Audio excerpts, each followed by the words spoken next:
The Duke of Death and His Maid genuinely surprised me. This is a romantic comedy anime that is wholly 3D animated. I want you to look at this animation that's already appearing on your screen. I did not think this series would be good. I mean, this looks comparable to Berserk 2016, 2017. It is not amazing 3D style animation. It seems very untextured and kind of janky, and I just didn't think I would be able to get into this series fully. But what the series lacks in animation, it makes up for in its writing and in its characters. And I feel like that's the case every time I bring up a JC staff anime. Now, before I get any further, you may be asking, what is this show even about? And well, it's the Duke of Death and his maid. The Duke of Death is a young noble around 15, 16 who has been cursed by a witch so that anything that he touches dies. That's plants, animals, people, anything that he directly touches will die. It's like the Midas touch, except for death. And much like the Midas touch, the tragedy of this story is that he cannot touch any person that he loves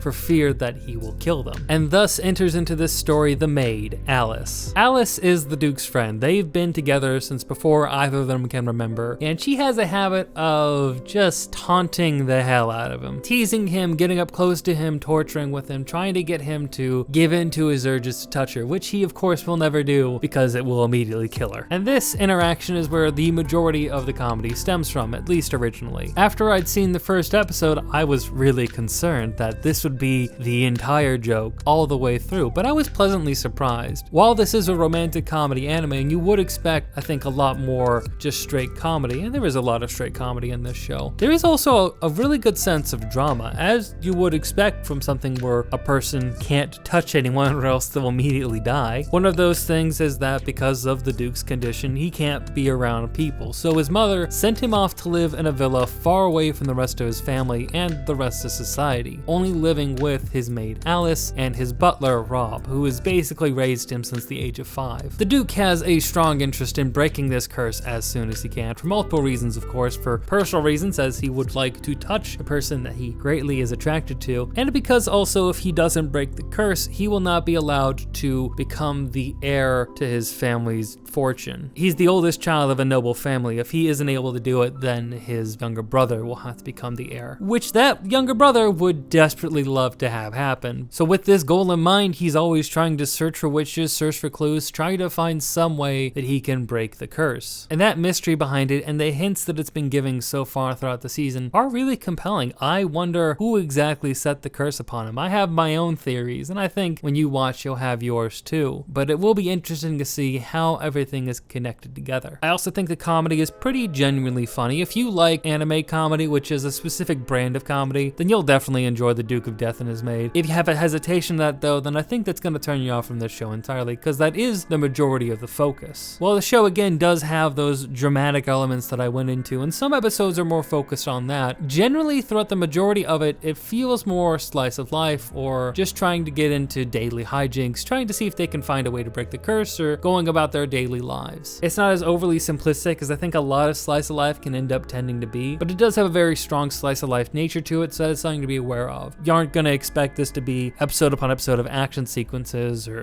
intense investigation. That's not what you're going to get here. Another word of caution I'll have to throw in as well is that there is a lot of fan service. As I mentioned earlier, Alice tries to get the Duke to touch her a lot, and a lot of ways that she does this is by showing her fishnet leggings or leaning over and showing her cleavage, and there's other characters that have moments where they are flirting with other characters heavily, or they are thirsting after characters heavily, and that's not uncommon for anime, and it's nothing over the top or gratuitous or vulgar in those kind of ways. But if you are someone who doesn't feel comfortable around fan service, around a show that has a lot of fan service, then again, this may not be the show for you. I don't think it takes its fan service way over the top, but it is there, and it is a pretty consistent theme in it. Enough of a theme, I think, to cause people who don't enjoy those themes major annoyance. It's not something you can really ignore that much. And the other key hindrance to getting into this anime that I hinted at earlier is its animation. Animated by JC staff who I have a number of problems with. Duke of Death has very basic 3D animation. It's not pretty, it's not fancy, it's just kind of there. Now, I do enjoy what they did with the background art. If you look at the background art, it's a very canvasy feel, and that's pretty consistent throughout the show, as it feels like the background art and everything that's not the characters is painted on a actual canvas. It has a canvas painting texture to it. And I do enjoy that. I think that looks really good. I think it fits the theming for the series of being a Victorian era noble kind of family where you would expect fanciness, paintings, all these kind of things. So while that aesthetic choice and using those kind of canvas style painting like backgrounds makes sense, it doesn't make up for the fact that you are dealing with 3D animated characters. 3D animated characters that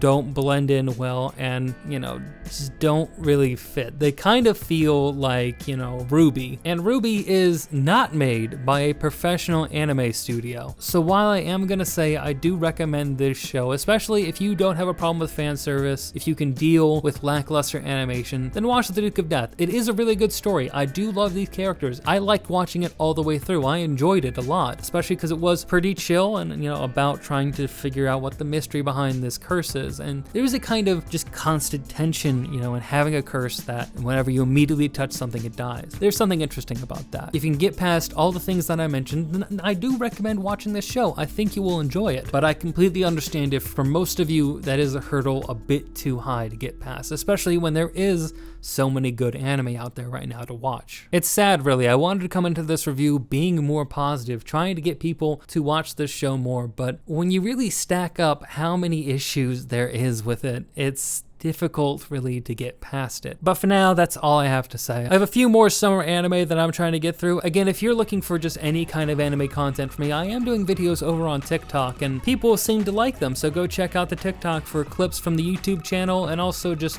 specific reviews just made for TikTok. So go and check that out and be sure to like, comment, subscribe, and stick around for more. Thank you very much for watching this video. I want you to have a great day, a great night, or whatever it is you're having, and stay rad.